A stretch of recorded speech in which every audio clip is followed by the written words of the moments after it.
वज़ीर-ए-आज़म शहबाज शरीफ से अख्तर मेंगल और खालिद मक्सी की मुलाकात हुई है। दोनों रहनुमाओं ने शहबाज शरीफ को वज़ारत उस्मा का मनसब संभालने पर मुबारकबाद दी। मुल्क की तरक्की के लिए वफाकी हुकूमत के साथ मिलकर काम करने के अज़्म का इजहार किया गया। इस मुलाकात में वज़ीर-ए-आज़म का जमहूरियत के इस्तेहकाम और अवामी फलाह के लिए मुत्तहिद होकर काम करने का अज़्म। मज़ीद जानेंगे यासिर मलिक से। यासिर, आगाह कीजिएगा इस मुलाकात से मुताल्लिक।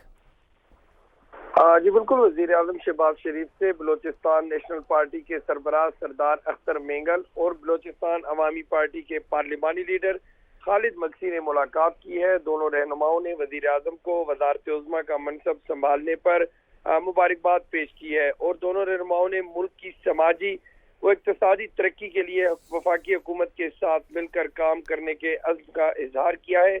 वज़ीर आज़म ने मुल्क में जमहूरियत के इस्तेहकाम और अवामी फलाह व बहबूद के लिए मुत्तहिद होकर काम करने के अज़्म पर सरदार अख्तर मेंगल और खालिद मक्सी समेत उनके जो दीगर रुफ़का है उनका शुक्रिया भी अदा किया है। मुस्लिम लीग नून की जानिब से इस मुलाकात में ख्वाजा साद रफीक, सरदार याद सादिक और राना सनाउल्लाह भी शरीक हुए हैं। जी बहुत शुक्रिया आपका यासिर।